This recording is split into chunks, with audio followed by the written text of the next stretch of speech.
Innal hamdalillah nahmaduhu wa nasta'inuhu wa nastaghfiruh wa na'udzu billahi min shururi anfusina wa min sayyiati a'malina.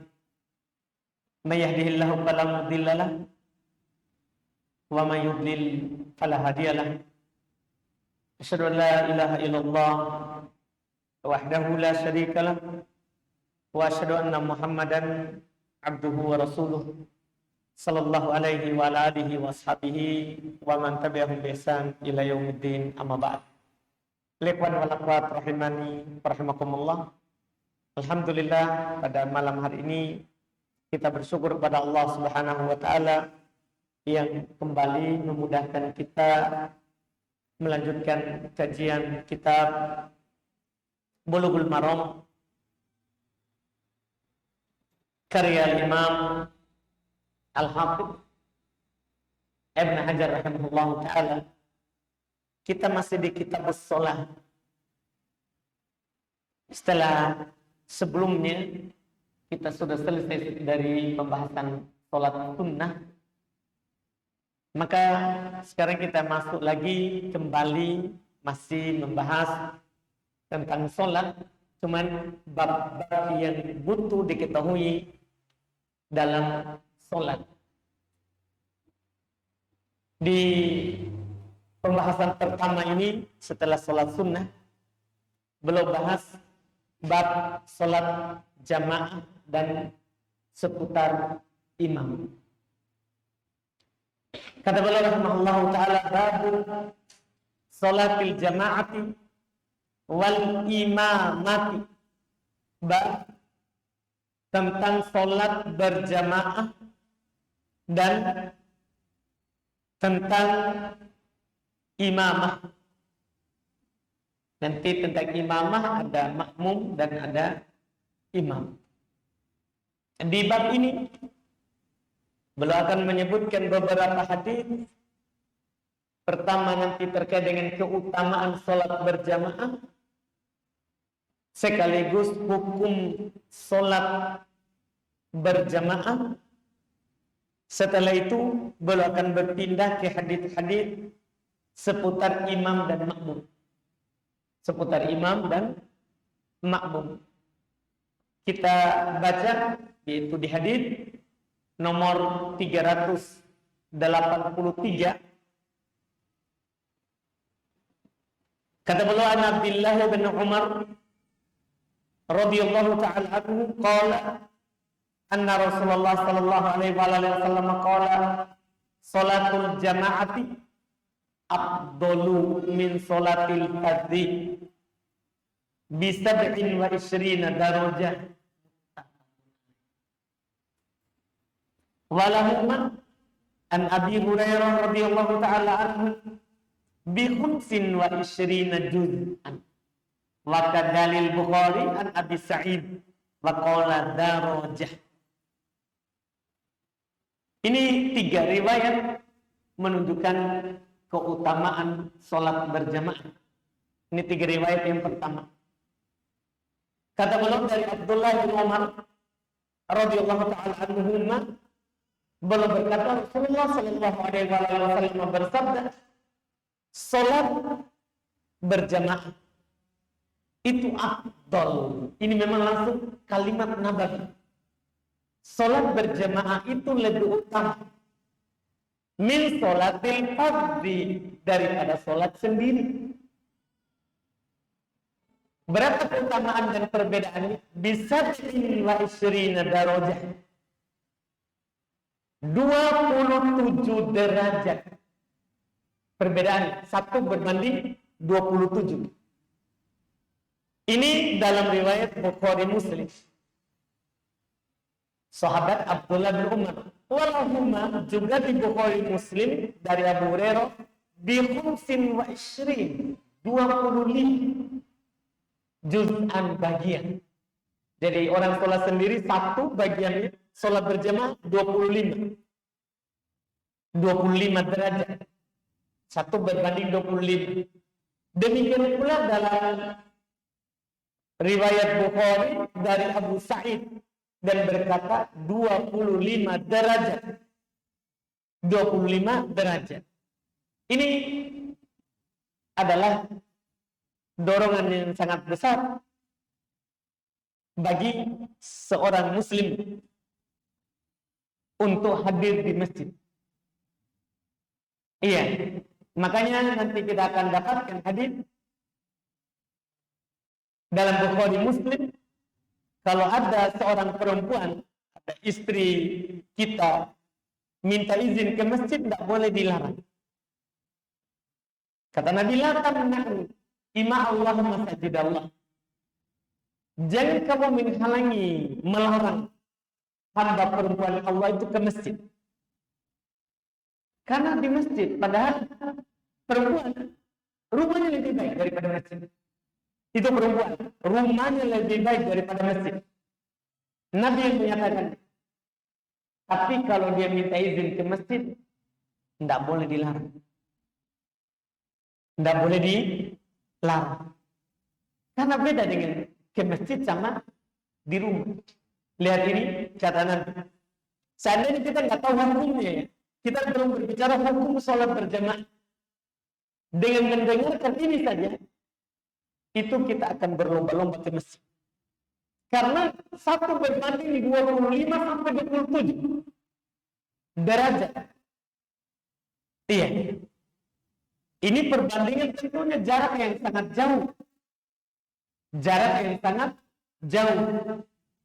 Iya, antara sholat berjamaah dengan sholat wajib sendiri di rumah. Di rumah. Ini yang dibawakan oleh beliau di yang pertama. Kemudian setelahnya itu tentang hukumnya. Kita baca, beliau bawakan 5 riwayat untuk menjelaskan hukum sholat berjamaah di masjid bagi laki-laki. Kita baca kata penulis rahimahullah. Wa an Abi Hurairah radhiyallahu ta'ala anhu qala anna Rasulullah sallallahu alaihi wasallam qala walladzi nafsi biyadihi laqad hamamtu an amara bihaqqin fayabqa thumma amara bis-salati fayu'addan laha thumma amara rajulan fayaqumman nasa thumma uqalifa ila rijalin la yashhaduna as-salat fa uharriqu alaihim buyutahum. Ini keras ancaman. Walladzi nafsi biyadihi law ya'lamu ahaduhum annahu yajida araqan saminan wa mirmataini hasanataini la syahidal isya muttafaqun alaihi wal lafzul Bukhari. Kata beliau dari Abu Hurairah radhiyallahu ta'ala anhu, beliau berkata, Rasulullah sallallahu alaihi wasallam bersabda, demi jiwaku yang berada di tangannya, yaitu Nabi bersumpah. Ini menunjukkan nanti dari sumpah ini menunjukkan pentingnya sholat berjamaah di masjid. Karena Nabi tidak bersumpah untuk menyampaikan sesuatu yang utama saja. Bukan, tidak bersumpah. Ketika bersumpah berarti sesuatu itu adalah utama dan ada penekanannya.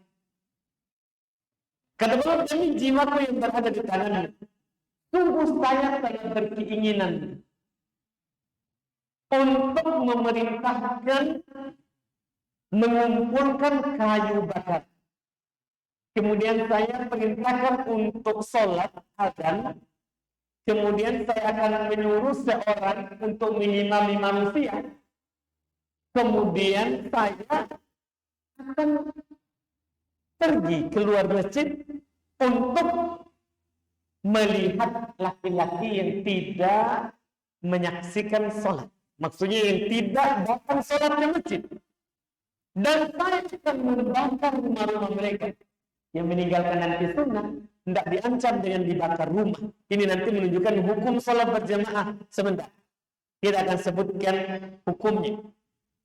Saya akan membakar rumah-rumah mereka demi jiwaku yang berada di tangannya. Sumpah kedua, seandainya salah seorang dari mereka, yaitu yang tidak ikut sholat berjamaah, itu mengetahui bahwasanya kalau dia hadir di sholat berjamaah, dia akan mendapatkan harfan samina, tulang yang gemuk dengan dagingnya, atau mirnatain atau 2 paha dari paha hewan sembelihan yang penuh dengan daging, asalatain terus badan la syahidan isya, maka sungguh dia akan hadir sholat isya.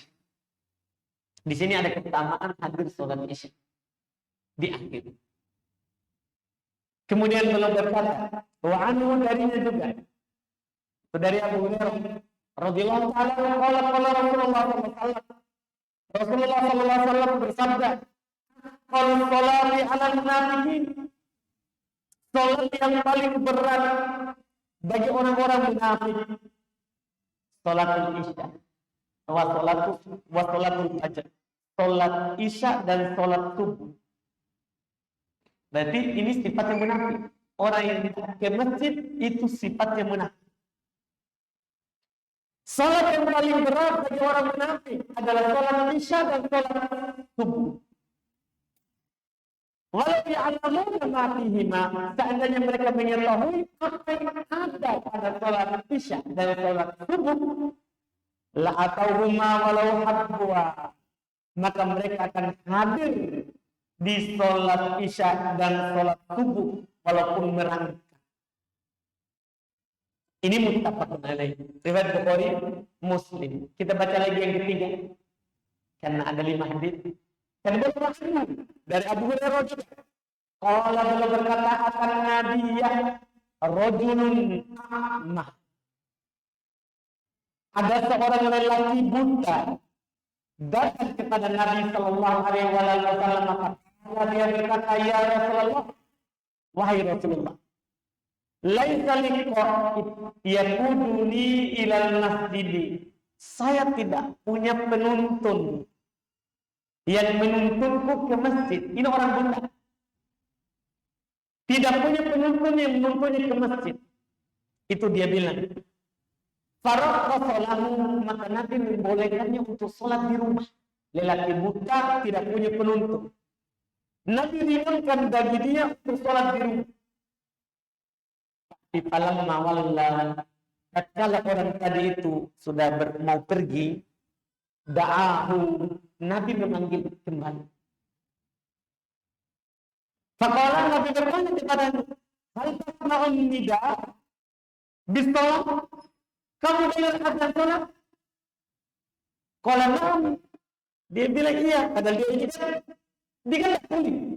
Dia buta, tidak punya penuntun untuk ke masjid. Lalu Nabi bilang, boleh kamu di rumah.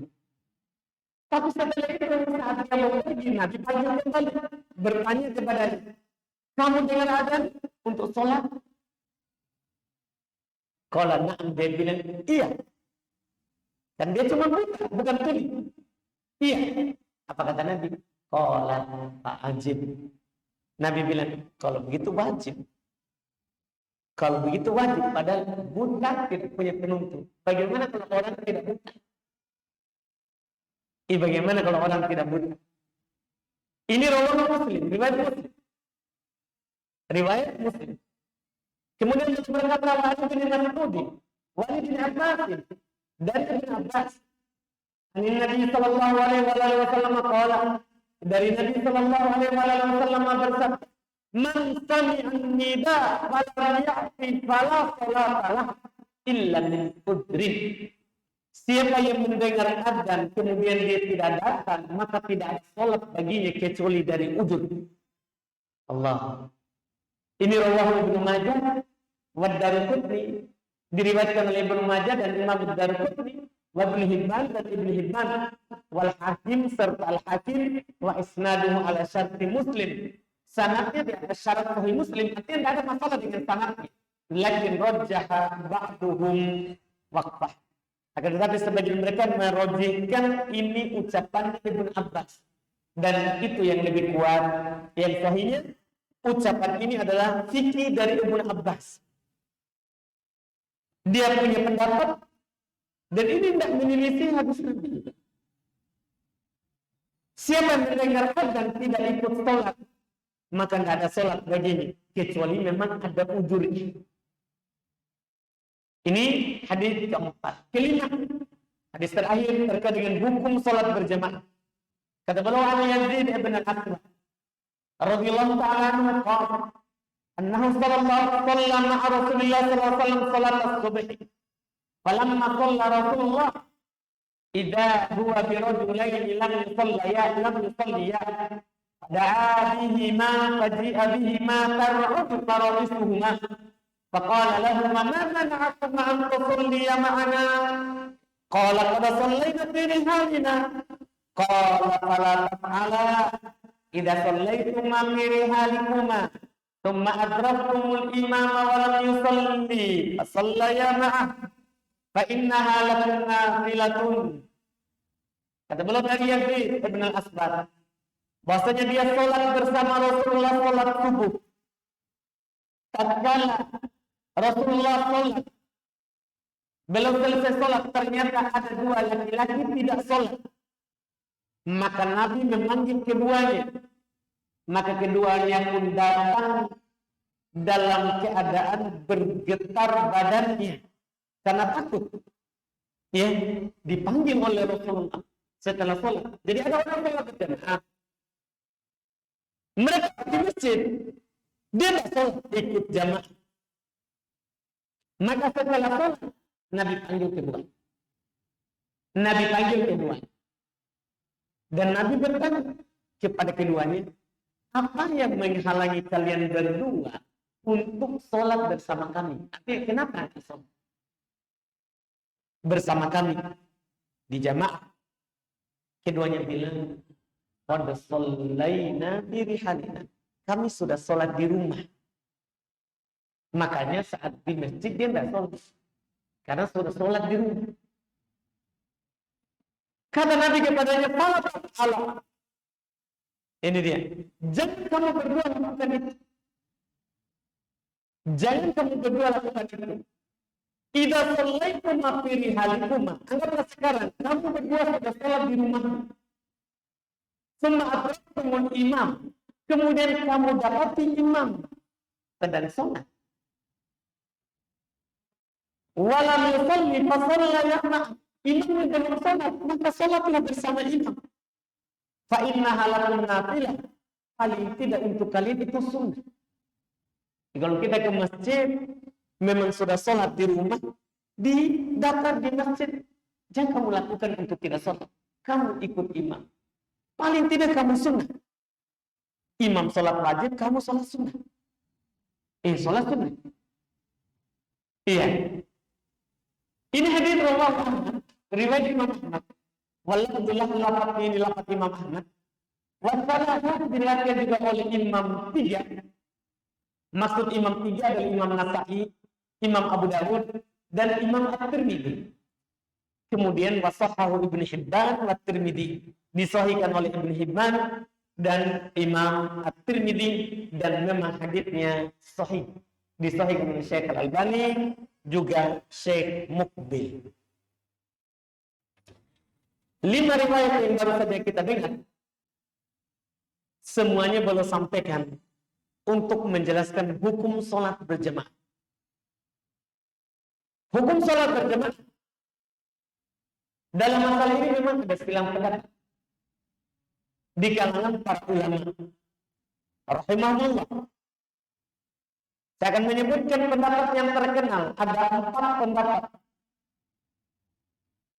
Pendapat yang pertama, sholat berjamaah di masjid wajib ain. Kulli rajul, wajib ain bagi setiap laki-laki. Wajib ain tidak bisa digantikan oleh orang lain. Ini pendapat pertama. Pendapat ini pendapat Al-Hasan Al-Basri, pendapatnya Atha bin Abi Rabah, pendapatnya Imam Ahmad, pendapatnya Imam Al-Auza'i, pendapatnya Imam Ats-Tsauri, Sufyan Ats-Tsauri, pendapatnya Al-Fudail bin Iyad. Ini juga pendapatnya Imam Al-Bukhari, bahkan ini pendapatnya Ahmadu fuqaha ahli hadis. Ini pendapat mayoritas ahli hadis. Ini pendapat fardu ain. Fardu ain.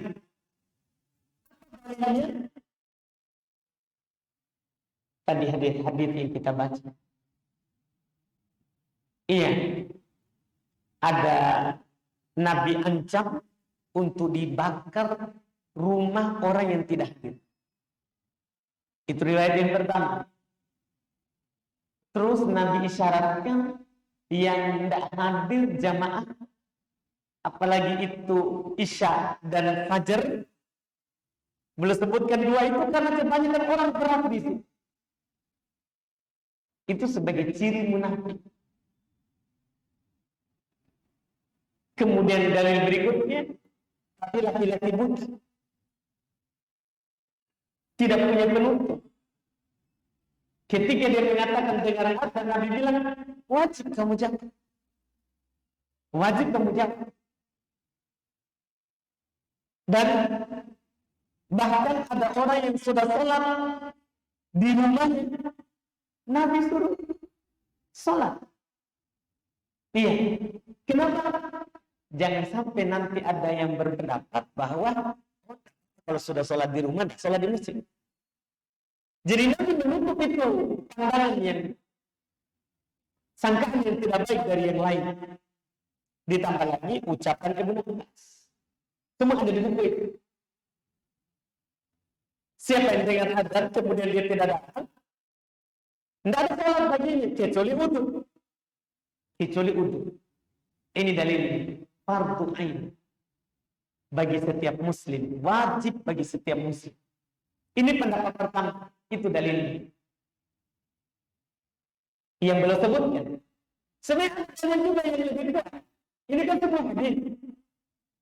Ini lagi yang lebih nampak dari Quran, yaitu terkait dengan sholat berjamaah di saat perang. Sholat berjamaah ada di surah An-Nisa 102. Di saat perang, Nabi SAW turunkan ayat, wa idza kunta fihim fa'aqamta lahum as-shalah faltakum ta'ifatum minhum ma'ak. Jika kamu berada di tengah mereka, pasukan kaum muslimin, kemudian kamu dirikan sholat, maka hendaklah sekelompok dari mereka berdiri bersamamu. Sebagaimana nanti insya Allah di buku ini akan ada pembahasan sholatul khauf, sholat dalam keadaan rasa takut. Nanti tergantung musuhnya ada di kiblat atau ada di belakang kiblat. Ini di saat takut. Ini ayat turun di saat perang. Kata para ulama, di perang saja harus ada yang berjamaah bersamamu. Nanti kita akan jelaskan. Ini sekelompok bersamamu ini, kalau musuhnya di belakang kiblat, sekelompok sholat di sini ya, belakang kiblat. Sekelompok sholat bersama menghadap kiblat, sekelompok jaga ke sana.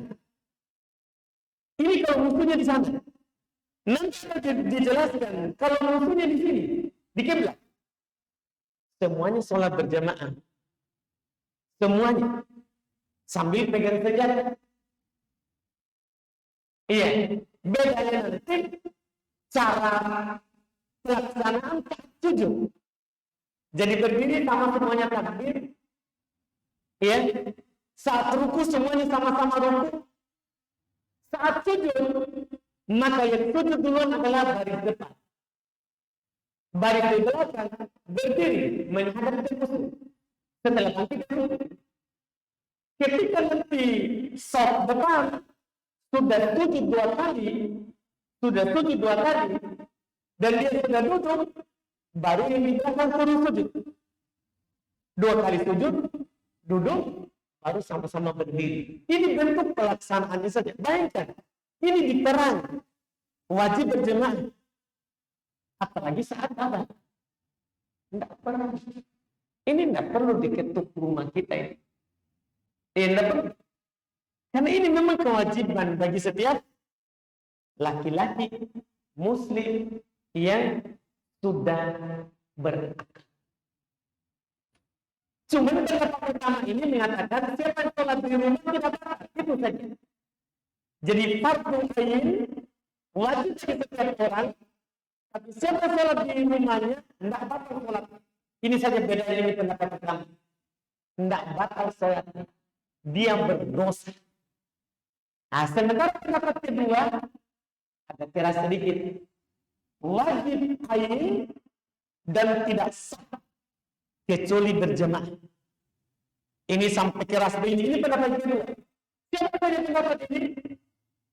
Ini adalah pendapatnya Daud Ad-Dhahiri, demikian pula Ibn Hazm Ad-Dhahiri, juga sebagian ulama Hanabilah. Jadi dia tambah fardu ain dan batal sholat kalau tidak ikut ke masjid.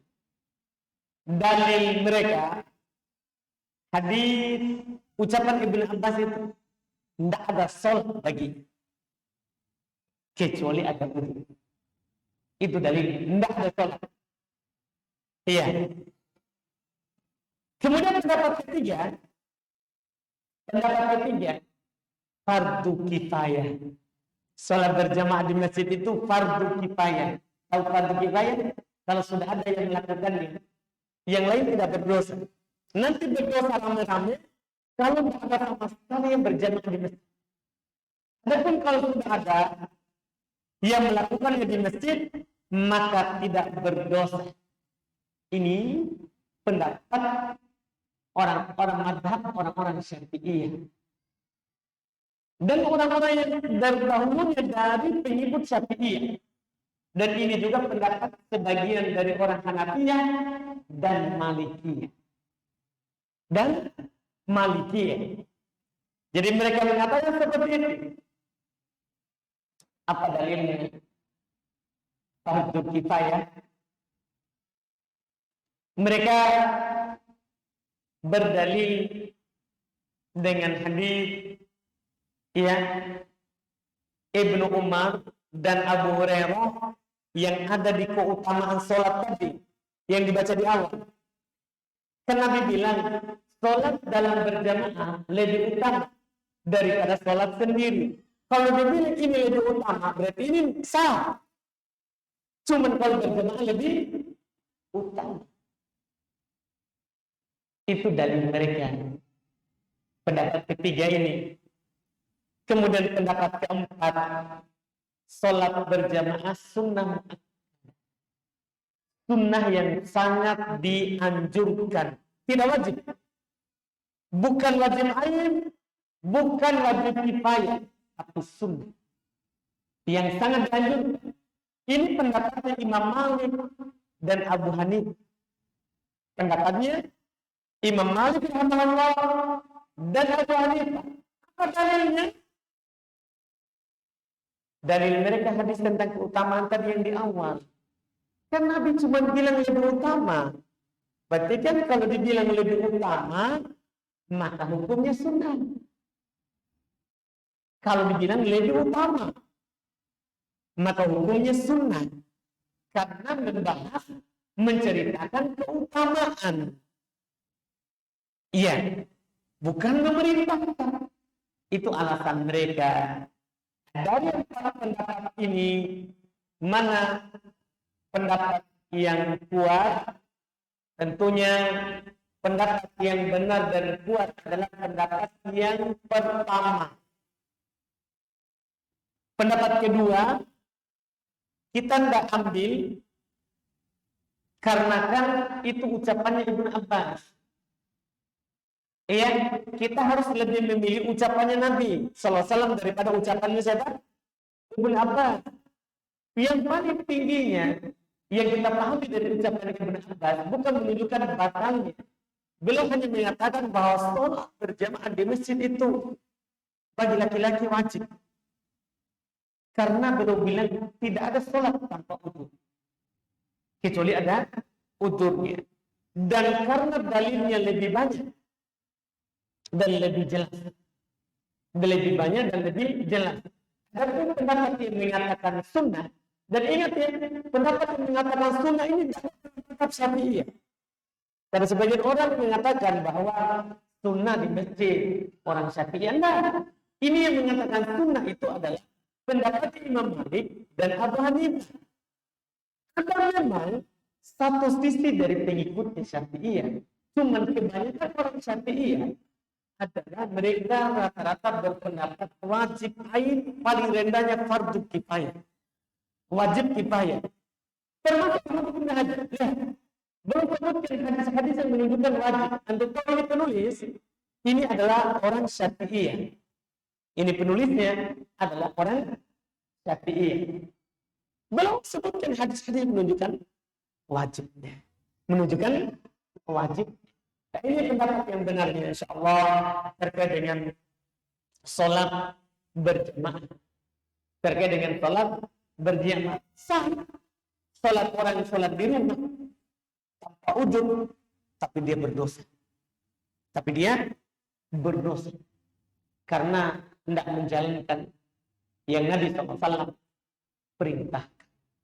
Yang Nabi SAW perintah.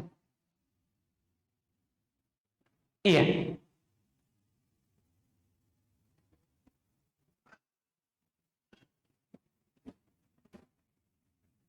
Ini faedah yang belum sebutkan di dalam hadis itu. Kemudian faedah terakhir, walaupun nanti akan diisyaratkan ini, insya Allah akan datang masalahnya, yaitu tadi adanya orang yang tidak sholat, kemudian Nabi suruh sholat dan belum bilang adalah bagi kalian sunnah. Berarti menunjukkan bahwa boleh beda niat antara imam dan makmum. Boleh antara imam dan makmum itu beda niat. Tidak ada masalah.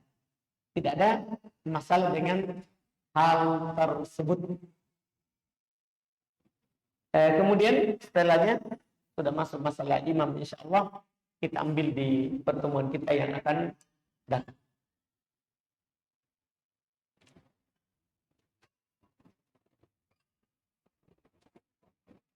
Setelah sini ada pertanyaan.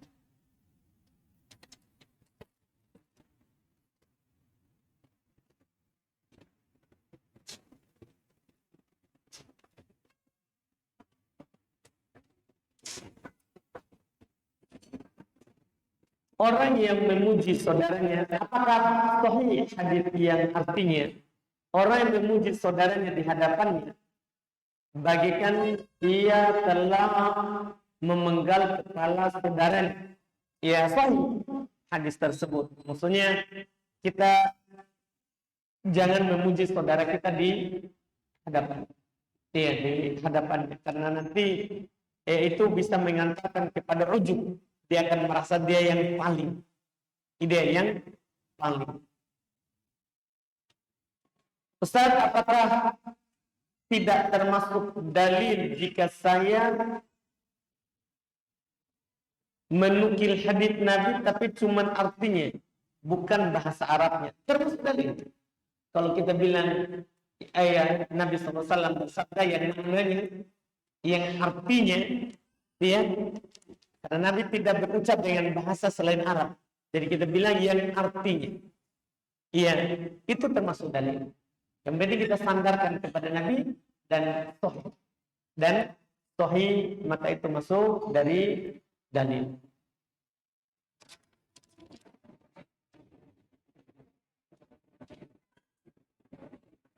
Sebagian ustaz melakukan ibadah yang tidak ada contohnya atau dalil dari Rasulullah, tapi mereka mengatakan ini kan baik, padahal Islam sudah sempurna dari Rasulullah, tidak perlu lagi ada penambahan. Bagaimana bertanggung jawabannya orang yang melakukan ibadah tanpa ada contoh dari Rasulullah? Iya, bahaya.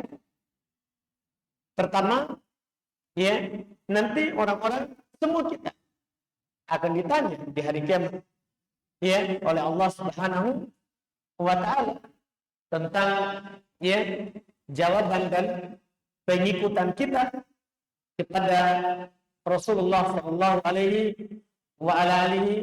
wasallam tentang bagaimana pengikutan kita terhadap Rasulullah sallallahu alaihi wasallam. Karena nanti di hari kiamat di surat Al-Qasas Allah Subhanahu wa taala berfirman wa yauma yunadihim ayat 65 supaya mereka tahu bahwa nanti itu berat. Wa yauma yunadihim fayaqulu madza ajabtumul mursalin. Nanti ya di waktu Allah menyeru mereka, memanggil mereka, mengajak bicara mereka, karena kita semua nanti akan diajak bicara tanpa penerjemah. Apa ucapannya, apa pertanyaannya? Madza ajabtumul mursalin. Apa jawabanmu kepada para rasul? Gimana ijabah? Kamu ikut atau tidak?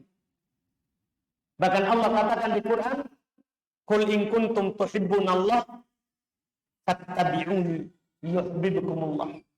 Katakan wahai Muhammad, jika memang kalian mencintai Allah, ikuti saya. Maka Allah akan mencintai kalian. Maka orang-orang ini tadi yang hanya niat baik tanpa ada tuntunan karena mengharap cinta Allah, mereka tidak dapat cinta. Karena cintanya Allah itu didapati kalau ikut Nabi.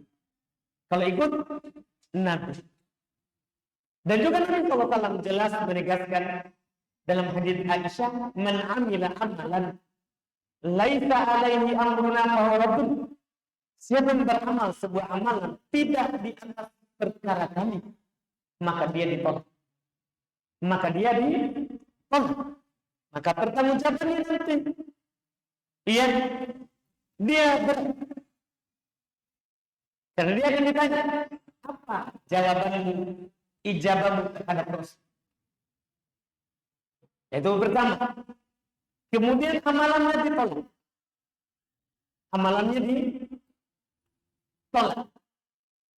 Nanti pada hari kiamat, ketika orang-orang diarahkan ke telaganya Nabi Sallallahu Alaihi Wasallam, maka ada yang dipalingkan dari telaga.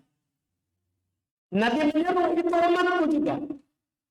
Maka dikatakan kepada Nabi Sallallahu Alaihi Wasallam, mereka telah baddalu wa ghayyaru, mengganti dan merubah setelahmu. Kata Nabi Sallallahu liman baddalu wa ghayyaru, celaka bagi orang yang mengganti dan mengubah-ubah.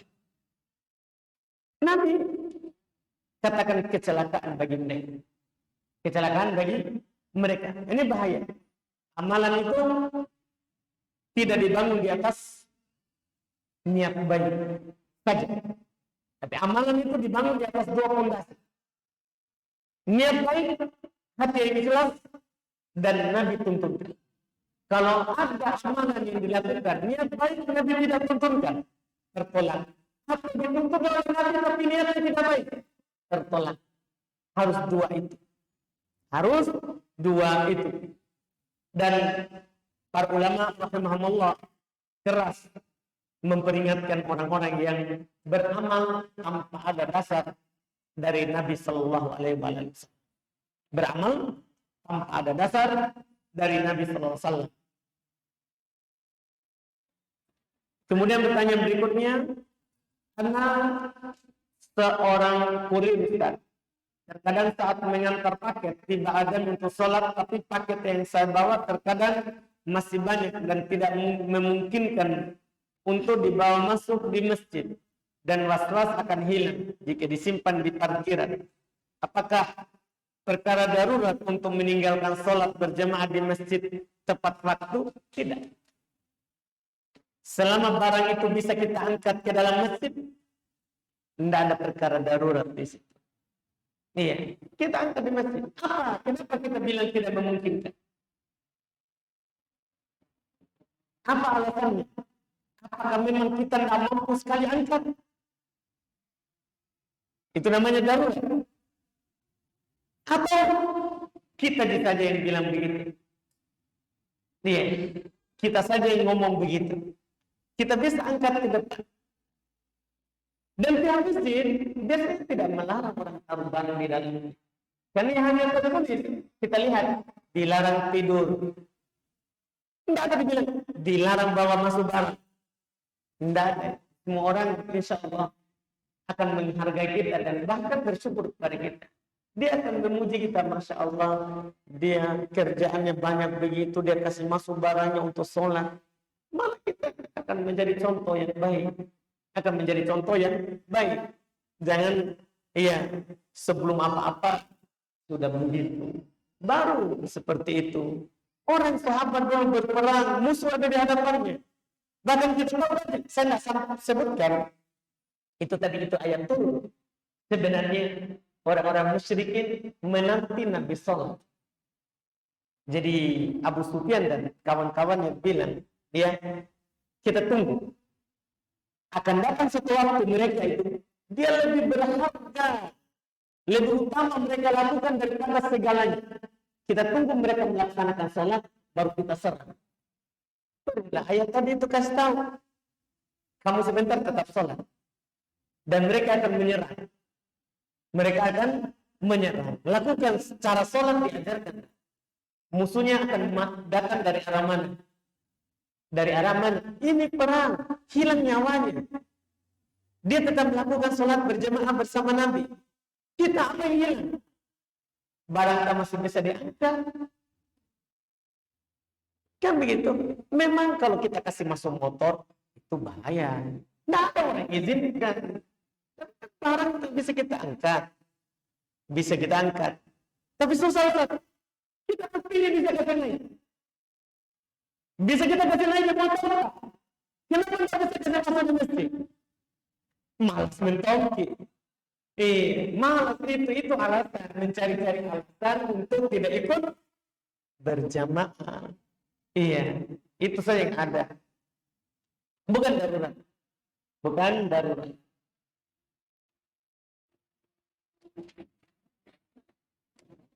Bagaimana hukumnya bagi orang yang mengulang sholatnya karena mungkin lupa rakaat, tapi tidak tahu tata cara kapan ia sujud sahwi, maka ia mengulangnya karena takut sholatnya tidak sah. Sebenarnya, walaupun kita tidak tahu sujud sahwi kapan, sujud sahwi itu bebas, bisa sebelum salam, bisa setelah salam. Itu sujud sahwi. Cuman sunnahnya, kalau kita menambah setelah salam, kalau kita mengurangi sebelum salam. Misal, kita berdiri ternyata ada kacang awal, kita nggak lakukan. Tidak perlu kita duduk, nanti sujud sahwi sebelum salam, karena mengurangi. Atau ketiga di maghrib, kita malah berdiri. Berarti kita kan menambah. Kalau menambah sujud sahwi setelah salam, itu sunnahnya begitu. Tapi kalau kita misalnya kita tidak tahu di mana, mau sebelum salam, setelah salam, tidak ada masalah. Tidak perlu kita ulang sholatnya. Cukup kita tambah rakaat kalau kita yakin kurang. Ya, kalau kita yakin itu sudah lebih cukup, kita turun sujud sahwi sebentar. Iya, jadi tidak perlu kita ulang sholat. Wallahu a'lam. Saya memberi pinjaman uang kepada seorang dan setelah orang tersebut membayar utangnya kepada saya, di situ baru saya tahu bahwa ia menggunakan uang kredit dari bank. Apa hukumnya untuk membayarnya? Tidak masalah. Kita kan menerima karena dia berutang. Dia mengambilnya dari mana? Itu urusannya dia, bukan dosa kita. Bukan dosanya kita. Kita mengambilnya dengan cara yang mubah. Dosa bagi pelaku langsung. Dosa bagi pelaku langsung. Bagaimana hukumnya melaksanakan sholat malam tahajud secara berjamaah dengan istri. Tidak ada tuntunannya kalau dirutinkan. Tidak ada tuntunannya untuk sholat malam secara berjamaah. Tidak dilakukan oleh Nabi SAW. Nabi hanya melakukan sholat berjamaah. Di sholat malam itu hanya sholat tarawih. Adapun sholat tahajud selain malam Ramadan, tidak ada tuntunannya untuk melakukannya berjamaah. Karena tidak pernah dinukil Nabi sholat berjamaah dengan istrinya. Hanya satu kali Nabi dinukil. Beliau sholat berjamaah dengan Ibnu Abbas. Jadi ceritanya Ibnu Abbas lagi bermalam di rumahnya Nabi. Saat Nabi bangun sholat malam, dia ikut sholat. Ini kata para ulama, katanya ini penukilan itu pun kata mereka. Ibnu Abbas waktu itu usianya belum 10 tahun. Anak kecil. Ini Nabi lakukan adalah untuk mendidiknya. Dari mana kita tahu Ibnu Abbas belum 10 tahun? Karena Nabi meninggal, dia baru disunat atau belum disunat, belum balik. Nabi meninggal, Ibnu Abbas itu belum balik, belum berusia balik. Makanya saat dia nginap di rumahnya Nabi, di kamarnya Nabi bersama istrinya. Dan saat Nabi bangun, itulah di situ dia ikut sholat. Dia berdiri di sebelah kiri, Nabi memutarnya untuk berdiri di sebelah kanan. Itu saja penukilannya. Itu saja penukilannya. Wallahu a'lam. Manakah yang lebih utama di dalam melaksanakan sholat malam? Bacaannya diperpanjang, jumlah rakaatnya sedikit dibandingkan dengan bacaannya tidak terlalu panjang tapi rakaatnya banyak. Iya. Lebih utama adalah kita melakukannya seperti Nabi lakukan. Rakaatnya sedikit tapi bacaannya panjang. Iya, ruku dan sujudnya panjang. Kenapa kita katakan itu lebih utama? Karena itu yang dilakukan oleh Nabi SAW. Itu yang dilakukan oleh Nabi SAW. Tapi kalau bacaannya pendek, maka lebih utama kita memperbanyak rakaat. Iya, memperbanyak rakaat. Itu kalau bacaannya pendek. Bagaimana hukumnya Ustaz meninggalkan sholat? Dan mohon nasihatnya Ustaz agar istiqomahkan dalam menjalankan sholat wajib. Meninggalkan sholat tergantung. Ya, kita tinggalkan kenapa? Kalau kita tinggalkan karena meyakini dan mengatakan bahwa tidak wajib bagi saya sholat. Ada orang kadang begitu. Kenapa tidak sholat? Saya sudah tidak wajib lagi. Saya sudah di tingkat titik-titik. Begitu. Kenapa kita? Oh, saya sudah sholat di Makkah. Iya, misalnya. Begitu. Dia menyingkari kewajibannya karena dia merasa bahwa dirinya sudah tidak wajib lagi sholat. Kafir hukumnya. Kafir hukumnya. Iya, tidak ada silang pendapat. Tidak ada silang pendapat bahwa ketika seorang masih berakal sehat, kemudian dia mengingkari kewajiban sholat, maka dia kafir. Tidak ada silang pendapat. Adapun kalau dia mengingkari, kalau dia meninggalkan sholat karena malas, dia yakin itu wajib bagi dia, tapi malas. Akhirnya dia tinggalkan sholat. Dia tinggalkan sholat. Maka ini para ulama berselisih pendapat. Ada yang berpendapat dia telah jatuh dalam dosa besar, lebih besar daripada berzina, membunuh, merampok, mencuri. Ya, tapi dia tidak kafir. Dia tidak kafir. Ini pendapat. Ada juga yang berpendapat kafir karena dia bermudahan terhadap kewajibannya. Memang dia karena malu, tapi dia ada penyimpangan untuk meninggalkan yang wajib. Menghalalkan yang meninggalkan wajib hukumnya kafir. Nah, ini pendapat di kalangan para ulama. Dalam hal ini masing-masing mereka punya dalil. Iya. Dan yang lebih hati-hatinya adalah jangan tinggalkan salat walaupun malam. Dan kalau itu adalah dosa besar, kan mengkhawatir, ya, karena kita meninggalkan hal yang kalau dia baik seluruh amalan kita. Kalau dia rusak, rusak seluruh amalan kita. Itu berbahaya nanti di akhirat. Berbahaya nanti di akhirat. Na'udzubillah. Wallahu a'lam.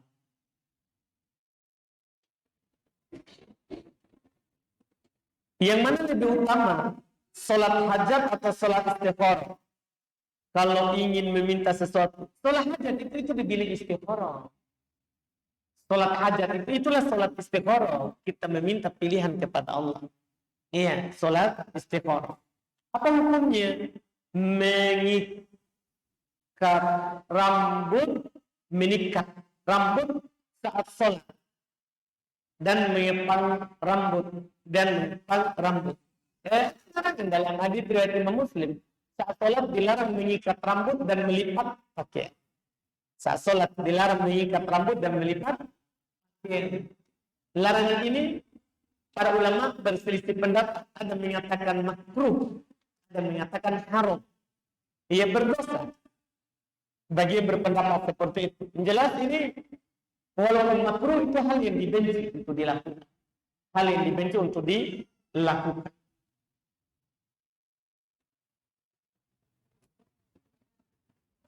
Apakah boleh mendahului bacaan Al-Fatihah imam saat sholat maghrib, isya, subuh? Nanti dilihat nanti ini. Insya Allah di pembahasan akan datang terkait dengan imam terhadap makmumnya. Saya pernah sholat berjemaah Ustaz di dekat laut atau pantai. Saya tidak ke masjid karena jauh dan kami punya barang-barang yang banyak. Bagaimana sholat kami? Karena kami dengar adzan. Iya, tapi jauh. Kalau kita bisa bergantian, iya, itu kita lakukan. Sebagiannya jaga barang, sebagiannya pergi. Itu paling mending. Karena bagi orang yang mengatakan pendapat tadi, fardu kifayah, gugur dosa kita dengan adanya teman kita yang pergi. Dengan adanya teman kita yang pergi. Iya. Dan kalau memang tidak bisa sama sekali ditinggalkan, maka kita berjamaah di situ, tidak apa. Berjamaah di situ tidak mengapa. Ada udurnya. Ada udurnya. Apa hukum sholat memakai gendongan? Gendongan? Tidak apa. Ada apa dengan gendongan? Sholat memakai gendongan? Tidak apa. Karena sholat menggendong anak. Tidak apa. Nabi pernah sholat. Belum gendong cucunya. Belum berdiri gendong cucunya. Kalau belum rukuk, belum turunkan, sujud, turunkan. Kemudian nanti kalau berdiri, diambil lagi cucunya gendongnya. Jadi gendong anak tadi tidak apa. Apalagi hanya gendongan begitu ya. Tidak ada masalah. Tidak bermasalah sholat. Wallahualam. Alhamdulillah kita cukupkan. Semoga bermanfaat. InsyaAllah kita lagi di pertemuan akan datang. Subhanallah. Assalamualaikum warahmatullahi wabarakatuh.